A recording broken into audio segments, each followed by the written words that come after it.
Hi friends, मैं Parvinder Khan. Friends, आज की हमारी गेम दोबारी राम जी की वीडियो रिकमेंडेशन है। उन्होंने मुझसे जिस गेम के ऊपर वीडियो बनाने के लिए कहा है फ्रेंड्स, अभी वो कुछ दिनों पहले जर्मनी में खेली गई थी। यहाँ नीदरलैंड्स के खिलाड़ी थॉमर बेडसन का मुकाबला था अब्दुल सत्तार नदरबेक से। नदरबेक ऑब्वियस है, आप सभी को पता है, उज्बेकिस्तान को रिप्रेजेंट करते हैं। उनकी रेटिंग 2716 है, वहीं थॉमस की रेटिंग 2496 है भी ग्रैंड मास्टर। चलिए E4 के साथ यहाँ नॉर्दरबैक ने शुरू किया। थॉमस ने रिप्लाई यहाँ C5 का दिया, नाइट F3 हुआ, E6 D4, C takes D4, knight takes D4, knight C6, knight C3, knight F6। सारे नाइट्स बाहर आ चुके हैं गेम में।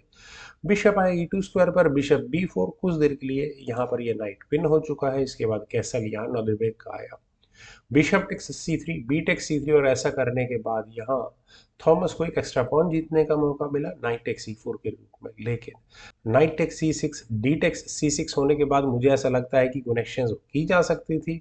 नॉर्दरबैक चाहते तो क्वीन टेक्स कर सकते थे, क्वीन टेक्स D8 चेक, और ऐसा करने के बाद यहाँ थॉमस का कैसल चांस कम से कम जरूर मारा जाता। लेकिन खैर यहाँ खेले गया बिशप D3, और अब थॉमस चाहे तो उस नाइट को ले सकते हैं, लेकिन अगर नाइट लेते हैं नाइट टेक्स C3, तो इसमें सबसे पहले तो चलिए ये अटैक बन ही गया, तो क्वीन कहाँ जाएगी? क्वीन मेरे ख्याल से यहाँ F3 स्क्वायर या डायरेक्टली यहाँ G4 स्क्वायर पर जाकर कुछ गेम में प्रेशर बना सकती है। लेकिन चलते हैं एक्चुअल गेम पर। यहाँ खेला गया नाइट C6। नो, थॉमस यहाँ बिल्कुल सेफ खेल रहे हैं। पता है उन्हें कि अपने से लगभग 250 के करीब करीब या 125 के करीब विलो रेटिंग आगे वाले खिलाड़ी के सामने खेल रहे हैं। क्वीन गई G4 स्क्वायर पर एज पर प्लान्स। यहाँ पॉन पर अटैक बन चुका है, क्वीन F6, पॉन पर डिफेंस भी हो गया, और प्रेशर दोबारा बन चुका है उस C3 पॉन पर।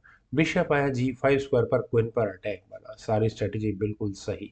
क्वीन टेक C3, हालांकि पॉन का डिफेंस जरूर है, लेकिन ऐसा करने के बाद क्वीन आई पहले G3 स्क्वायर पर, ताकि किसी तरह का कोई एडवांटेज यहाँ इस D3 स्क्वायर पर ब्लैक ना उठा ले। मेरे ख्याल से यहाँ H6 ऑप्शन कम से कम ब्लैक के लिए सबसे अच्छी थी। यहाँ से बिशप हटाना पड़ जाता, लेकिन सॉरी, यहाँ खेला गया knight takes D3। Knight takes D3 होने में एक प्रॉब्लम है, वो क्या है?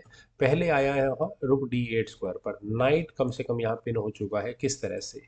यहाँ सीधा सीधा है ये, आपको चेकमेट की थ्रेट दिख गई होगी। क्वीन भी यहाँ पर अनडिफेंडेड है ब्लैक की, तो वो प्रॉब्लम है। तो मेरे ख्याल से एक सोल्यूशन है इसका, कैसल करना। और कैसल होने के बाद ज़्यादा से ज़्यादा क्या होगा? मेरे ख्याल से रुक टेक्स D3 हो जाएगा। उसके बाद क्वीन पर अटैक होगा। क्वीन को कहाँ हटा ले? क्वीन को यहीं हटाना पड़ेगा। उसके बाद ये भी एक इशू बनेगा बहुत तगड़ा। खैर, चलते हैं गेम पर। यहाँ क्वीन गई C5 स्क्वायर पर। क्वीन के C5 स्क्वायर पर आने के बाद मेटेरियल एक्सचेंज कंप्लीट हुआ, रुक टेक्स D3, और वही चेकमेटिंग थ्रेट जो मैं भी आपको डिस्कस कर रहा था थोड़ी देर पहले। तो थॉमस के लिए फोर्स हो जाता है F1 को आगे पुश करना, इस अटैकिंग लाइन को डिस्क्लोज करना। वेल, रुक अटैक गोज टू D8। यहाँ पर नॉर्दरबैक पीछा नहीं छोड़ने वाले इस चेकमेटिंग थ्रेट का। बिशप सेक्रीफाइस दिया है। क्या ब्लैक इस बिशप सेक्रीफाइस को एक्सेप्ट कर सकता है, either bye F takes G5 और क्वीन टेक्स G5? अगर यहाँ से ये गेम आगे बढ़ती है तो रुक D8 चेक के बाद आपको यहाँ ये रुक का मिलना और ब्लैक की गेम को डेवलप ना होने देने का सीक्वेंस समझ में आ गया होगा। दूसरा, जैसे ही किंग ये थोड़ा और ऊपर जाता है तो क्वीन से भी चेक आती है। खैर, जो भी हो, चलते हैं एक्चुअल गेम पर। यहाँ सीधा सीधा अब कहीं जाकर थॉमस ने पहले किया कैसल, और कैसल करने के बाद बिशप आया H6 स्क्वायर पर। वही चेकमेटिंग थ्रेट है। इसका इलाज क्वीन को E7 स्क्वायर पर ले जाकर किया गया, और मेरे ख्याल से अब इस गेम में इतनी ज़बरदस्त ग्रिप बन चुकी है नॉर्दरबैक की कि थॉमस अब चाहकर भी कुछ नहीं कर सकते। उन्होंने यहाँ रुक को D8 स्क्वायर पर लिया। अच्छा, थॉमस की गेम में प्रॉब्लम क्या है? प्रॉब्लम है यहाँ इन पीसेस का डेवलप ना होना। वाइट अपने पूरी स्ट्रेंथ के साथ अटैक में लगा हुआ है, रुक दोनों अटैक में लगे हुए हैं, बिशप क्वीन सब ने परेशान किया हुआ है थॉमस को। यहाँ इस पॉइंट पर रुक टेक्स D8 नहीं किया जा सकता, क्योंकि रुक टेक्स D8 चेक होगा। क्वीन टेक्स D8 होने के बाद सीधा क्वीन टेक्स G7 चेक, और वो बेचारी बड़ी अच्छी सी मेट होगी। खैर, यहाँ खेला गया C5। वेटिंग मूव है मेरे ख्याल से। शायद अगर ऐसा ही वेटिंग मूव खेलना था तो क्यों नहीं इस बी पॉन को आगे पुश करके बिशप को डेवलप करने के बारे में सोचा। खैर, कोई नहीं। यहाँ इस पॉइंट पर रुक टेक्स B8 अगर अब किया जाता है तो शायद थोड़ा प्रीमेच्योर हो जाएगा, क्योंकि क्या कर जाएगा, किंग से ले लेते हैं, किंग टेक्स F8 कर लेते हैं, bishop takes G7 check, queen takes, फिर रुक की एंट्री होगी इन चेक्स के साथ, तो गेम मुझे ऐसा लगता है ड्रॉ ही हो पाएगी और तो कुछ नहीं हो पाएगा।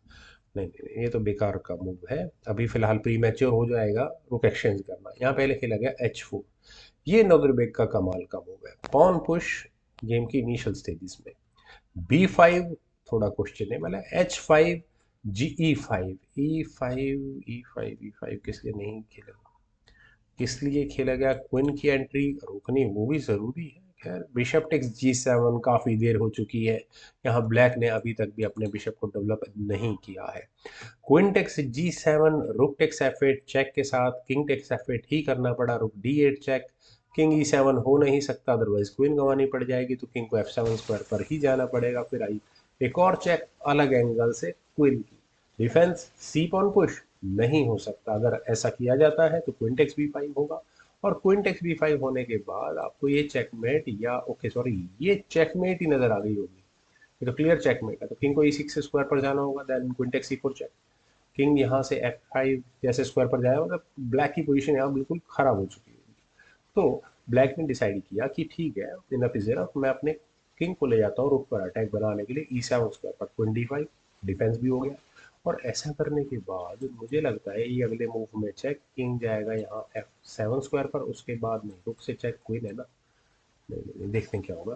क्वीन H6 यहाँ किया गया, then queen D6 check, king गया F7 स्क्वायर पर, और इसके बाद मूव आया F4 का। यहाँ ये पॉन सेक्रीफाइस किया गया है, क्या इरादा है? इरादा है मेरे ख्याल से रुक से चेक बनाने के लिए क्वीन को डिफ्लेक्ट कराने की कोशिश करना। क्वीन टेक्स F4 क्यों करेंगे? क्योंकि क्वीन टेक्स F4 होने के बाद रुक F8 चेक आपको नजर आ गई होगी।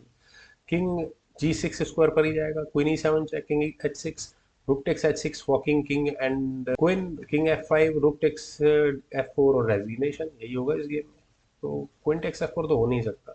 ई टेक्स F4 यहाँ पर पहले थॉमस ने किया, और ऐसा करने के बाद queen C7 check, king E6, queen C6 check, king गया F5 स्क्वायर पर, then queen D5 check. Friends smoother checkmate का इससे अच्छा एग्जांपल नहीं हो सकता। किंग गया D4 स्क्वायर, देन रुक G8 चेक, किंग गया H4 स्क्वायर पर, देन हुआ G3 चेक। मेरे ख्याल से इस पॉइंट पर रेजिग्नेशन दिया जा सकता था। क्यों? F टेक G3 का मतलब क्या है? Queen E4 check. कुछ बीच में लग रहा है? मेटिंग अटैक है, लगा लो बिशप बीच में एक बार के लिए, से ज्यादा क्या होगा? कुछ नहीं होगा। खैर यहाँ पर किया गया था किंग H3।